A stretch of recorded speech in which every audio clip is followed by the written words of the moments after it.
right, so the last type of problem we have to do for these word problems are mixture problems. So I have a set of 3 mixture problems, and then these last 3 problems are really just more practice on distance problems. So let's go back to the mixture problems here. And right here we have a formula at the top, right? So it says weight times rate is equal to amount of substance. So this is the formula that we're using. I use this formula in general, but I say it to myself in a different way. So I'm going to write down in words what I say when I think of it. So what I think of is I do weight times rate. So it'll be given a weight and a rate for a certain substance. And to that, you're going to add another substance, weight times its rate. And that's going to be equal to the total weight times that rate. So the total weight times that new rate. So that's how I think of the formula instead. But it's the same idea of what's behind that formula right there. All right, so let's get started with our first problem here. So it says a scientist wants to combine 2 metal alloys into a 20 kilogram of a third alloy. That will be 60% aluminum. So I read that kind of weird, but basically he has 2 alloys. He wants to make it, or she wants to make it 1 alloy, which is 20 kilograms and 60% aluminum. Oh, it says he. He plans to use 1 alloy that's 45% aluminum content and a second alloy that's 70% aluminum content. How many kilograms of each alloy must be combined? So if you notice what we don't have here is we don't know the weight of the first alloy or the second alloy. I know they make 20 pounds together, but I don't know the weight of each. So we're going to call the first amount that's missing, the first weight, X. And we're going to say that is the number of kilograms of the first alloy. Now, I don't know how much the second alloy weighs either, but we don't want to introduce a new variable.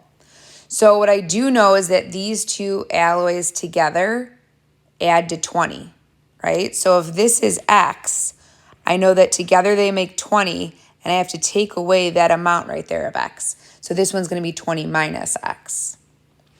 All right, so now I can use my formula, weight times rate plus weight times rate equals weight times rate. So I'll start with the first alloy. I need its weight, which is on that X value there, unknown, times its rate. It's 45% aluminum content. So I'm going to put 0.45 plus my next weight, which is the weight of the second alloy, which I don't know, 20 minus X times its rate, which it says the second alloy is 70% aluminum content. It's very crooked, but it's okay. And that's going to be equal to the combined weight, which we already know is 20 kilograms times its rate, which is 60% aluminum, so 0.60 or 0.6, same thing. All right, so now I'm going to clean this up and solve. So I have 0.45x. I'm going to distribute my 0.70 to each thing inside of this parentheses, the binomial there. So 0.70 times 20 is 14 minus 0.70x or 0.7x is equal to 20 times 0.60. Once again, you can be using a calculator to do this, which is 12. All right, on the left-hand side, I have like terms that I need to combine, so I'll combine those.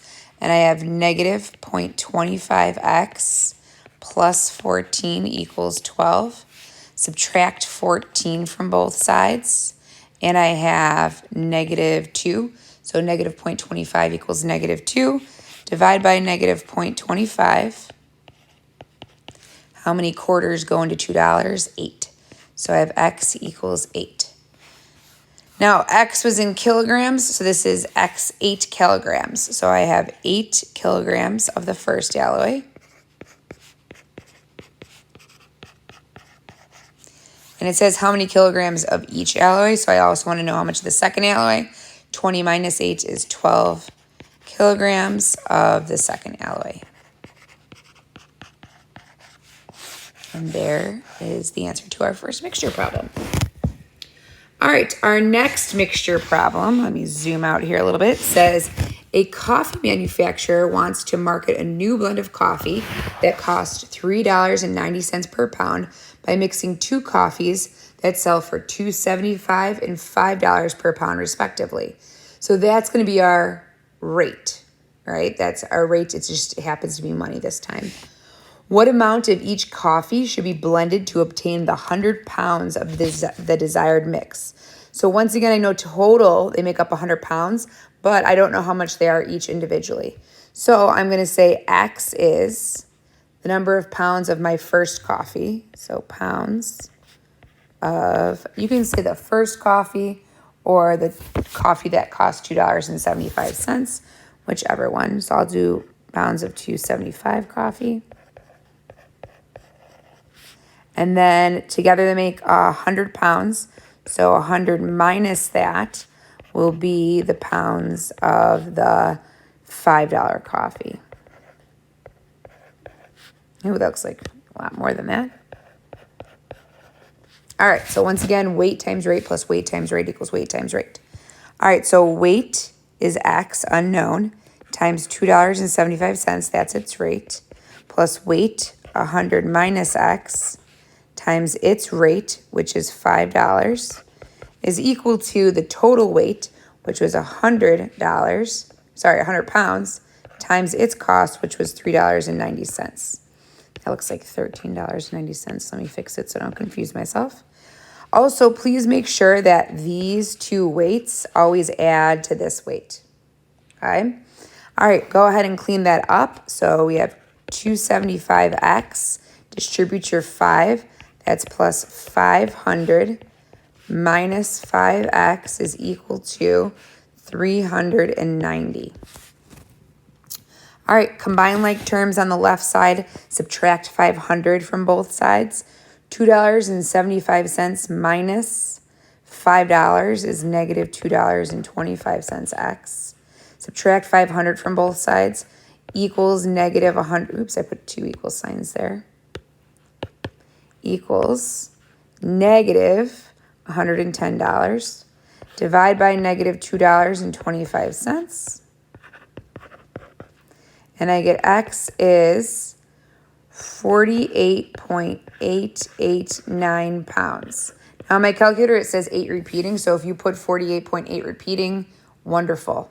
Or I can turn this into a fraction and say that this is 48 8/9 of a pound. Either one is fine with me, okay? All right, so, and you're going to get nice answers when you're doing these in the future. This has been, 8/9 is not a terrible number for a weight, but we have nicer answers. Been meaning to fix this one for years here to get it like 49 pounds instead, but haven't gotten around to it. All right, so the question was what amount of each coffee should be blended? So I want to know both once again. So of the $2.75 coffee, we want 48.889 pounds of the $2.75 coffee. And 100 minus that is 111.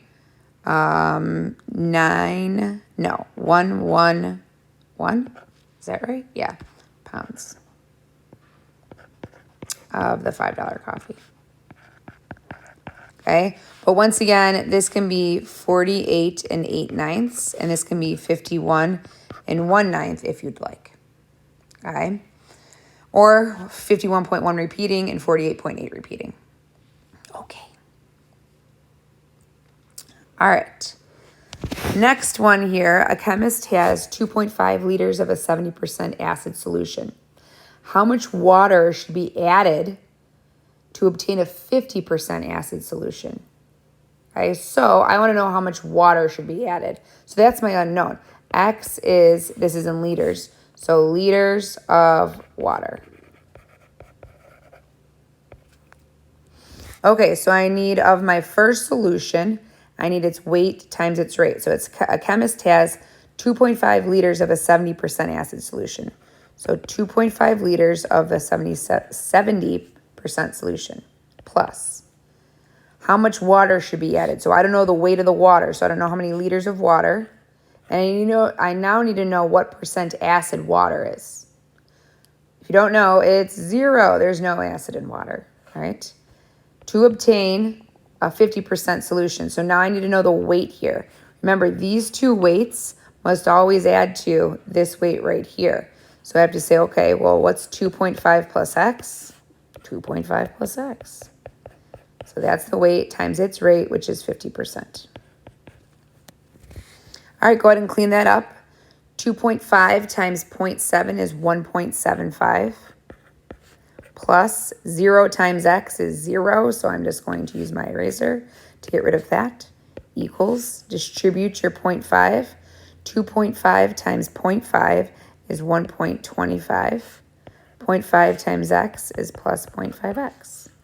Subtract 1.25 from both sides. We have 0.5 is equal to 0.5x. Divide by 0.5, and we get x is 1. So you need 1 liter. Actually, I'm going to write it like this. 1 liter of water.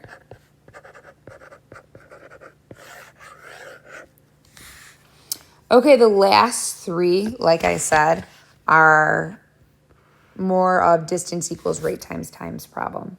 Okay? So let's just read through it, see what I'm talking about here. All right, so it says you drove 280 miles. That's a distance. Using 15 gallons of gas that cost $4.50 per gallon. For 10 years teaching this, or actually 8 years teaching this, $4.15 was like so outrageous. Like gas was so much cheaper. Now it's pretty cheap, $4.15. If your car gets 24 miles per gallon on the highway and 16 miles per gallon on the city, those are rates. How much did you spend on fuel for highway driving and how much did you spend for city driving? So the spending comes after. We didn't know what the weight is because we don't know what the weight is. And gallons is technically a weight, just like liters was a weight. So our unknown is really how many gallons of gas that we are using on each part of the driving. So we know we're using 15 total, but we don't know how many highway gallons and how many city gallons we're using. So I'm going to say X is number of gallons used on the highway. And then I know I'm using 15 gallons total. So 15 minus X will be gallons used on city driving. Okay. All right, so we are going to talk about this in a weight times rate idea. And we're also going to be talking about this on a distance equals rate times time idea. Okay. So we know that we have a distance on the highway, a distance on the city. Together they add to our entire distance. So this is like a distance 1 plus distance 2 equals your total distance of 280 miles. So we got to think of it that way, but we also have to think of, instead of rate times time, I like to think it is weight times rate. So it's our weight times rate plus our weight times rate equals our distance. A little confusing? It's okay. So I want you to think about it as this. You have two distances, distance 1 and distance 2, and that's going to be equal to your total distance. But instead of thinking as this as rate times time and rate times time, I want you to think of it as weight times rate, because I think of gallons as more as a weight, right? Weight times rate, okay? Equals your distance instead, okay? All right, so let's try doing it that way. So we have our first weight times rate. So our weight would be our gallons, unknown, X, times the rate, which it says on the highway we're going 24 miles per gallon, plus. Next, you have your 15 minus X times its rate, which is 16, equals. Now, the reason it's distance is because it's the gallons times miles per gallon.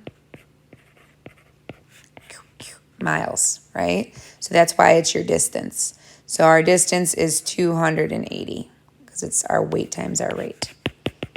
All right, so let's go ahead and solve for X here. We got 24x distributes your 16. So that is plus 240 minus 16x is equal to 80. Combine like terms, you get 8x. Subtract 240 from both sides equals 40. So x equals 5. So this is 5 gallons, remember. Okay? So the question is how much does it cost, right? How much did you spend on fuel? So first off, on the highway, we used 5 gallons. I don't like that abbreviation. We used 5 gallons of gas, so $5 times $4.15 is equal to $20.75. On the city, 15 minus 5, that's 10 gallons of gas we use on the city driving. 10 times 14, 415, not 14, is $41.50. So that's how much you used on each trip. Well, not trip, but your highway driving and your city driving. All right, next one, same idea. You have Tamara drove 810 miles in a total of 14 hours over 2 days. That's just splitting it into day 1, day 2. If she drove an average rate of 55 miles per hour the first day and an average of 20 miles per hour on the second day, how far and how long did she drive each day? So once again, we can look at this as a weight times rate plus weight times rate equals weight times rate. Or we can look at it as we know the total distance, you add your distance 1 and distance 2, and you can get that by doing rate times time. All right, so I like thinking of this as rate times time because there's hours in here and there's a rate in here. Okay, so we're gonna get our distance 1, distance 2, and add it. But first, let's talk about what's unknown. I don't know how many hours were driven on day 1.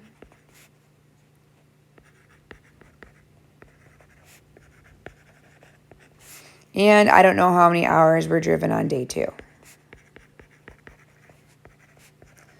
But I do know that there were 14 hours that were driven. So total 14, subtract the trip from day 1. All right. So for the first distance, the day 1 distance, I'm going to do rate times time. So the rate, she was driving an average of 55 miles per hour. Times time, which is x, plus on day 2, 60 miles per hour, times her time, 14 minus x, and then equals her total distance, which is 810. Clean that up, 55x, plus distribute your 60, and you get 840. Minus 60x equals 810. Combine like terms, negative 5x, subtract 840, so equals negative 30. Divide by negative 5, and you get 6. So x is 6 hours driven on day 1. So the question is how far and how long did she drive on each day? So we can do an answer for day 1. Day 1, she drove 6 hours. And then I want to know how far she drove. So she drove for 6 hours at 55 miles per hour, and that is 330 miles. So this you can really look as your distance 1, and this is your distance 2. Okay, so just like yesterday's notes. All right, so there's day 1, and now day 2. 14 minus 6, which is 8 hours. And then she drove 8 hours at the speed of 60 miles per hour. So she drove 480 miles that day. All right, our very last word problem. It says, in a Bears-Packer game last year, the quarterback, Jay Cutler, so this clearly needs to be updated, is 15 yards from making a first down and is running at 264 yards per minute. So to me, it looks like we have a distance there. And we have a rate. So then it says after 0.03, so after 3/100ths of a minute, A linebacker, Clay Matthews, who is 15 yards on the opposite side of the first down, begins running directly towards the quarterback at 440 yards per minute. Will the linebacker be able to tackle the quarterback before he gets to the first down? So I think we added in names here to make it more relatable, but these people, I don't even know if Clay Matthews plays. It doesn't matter. Okay, so let's draw a picture of what we're looking at right here, okay? All right, so basically you have Clay Matthews right here, and you have Jay Cutler right here, the quarterback and the linebacker. So he's trying to make a first down, and he's 15 yards from making a first down, and Clay Matthews is 15 yards from that. So we know this total distance right here is 30 yards. So the quarterback is running this way, the linebacker is running this way. We want to know who makes it to the middle first, right? Or we want to know if Clay crosses the middle or if Jay crosses the middle first. If Jay crosses the middle first, then he makes the first down. If Clay does, then he tackles him before he does. So we need to use distance equals rate times time. We got to keep in mind that they're going two different distances because they're going two different speeds. So distance 1 and distance 2. So we'll start with Jay. He is going 264 yards per minute. And we do not know how long it is taking him, so we're going to use T for time. We don't know his distance either, but we know together their distances make 30 yards. So we're going to end up adding these and setting it equal to 30. All right, now Clay Matthews, he's much faster. He's going 440 yards per minute, but we're not using T for time here. So I know that it involves 0.03, but I don't know if it's T minus 0.03 or T plus 0.03, so I got to reread this. So it says after 3/100ths of a minute, a linebacker who is 15 yards on the opposite side of the opposite side of the first down begins running directly towards the quarterback. So that means that he had to wait. So Jay got more time. So we're going to say that the linebacker has time, but he leaves 3/100ths of a second after the quarterback does. All right, so I don't know either of those distances, but what I do know is that those two distances adds to 30. I know that distance 1 plus distance 2 adds to 30. So now I'm going to substitute in 264t for distance 1 and 440 times t minus 0.03 for distance 2, and I'm going to solve that. All right, so clean it up. 264t plus 440t. That's 440t. And then using a calculator, I got minus 13.2 equals 30. Combine like terms, you get 704t. Add 13.2 to both sides, and I get equals 43.2. Divide by 704. This is definitely calculator. And I get t equals 0.016. Okay, blah, blah, blah. So I'm going to store this as x since it's an irrational number. Or at least I think it is. I'm not going to turn it into a fraction. Oh, I guess I could turn it into a fraction to be 432.7040. But we're going to just leave it as a decimal here and store it as a decimal. Okay. All right, so now I need to know how far each of them went because I need to know where they met. So I'm going to say, I'm going to find out distance 1, which remember that's Jay's distance, the quarterback. So I'm going to do 264 times the stored x value, 0.061 ... Okay, the stored x value. Put that in my calculator, and I get that he went 16.2 yards. So it looks like he made the first down, right? But just to double check to make sure that I did this right, I'm going to do 440 times the 0.061 ... minus 0.03. And that is going to give me 13.8 yards. All right, so now I got to reread the question. Is the question, did Jay make the first down, or did he get tackled? So the question was, will the linebacker be able to tackle the quarterback? So the answer to that question is no. No, he will not. And the reason why is because Jay actually, so the first down is right here at 15 yards. Jay got to 16.2, and they met right here, and he tackled him right here. So it looks like Jay got the first down. It looks like the linebacker did not tackle the quarterback. Okay, so that's it for today's notes. You can go ahead and practice the 2 problems that you have for homework.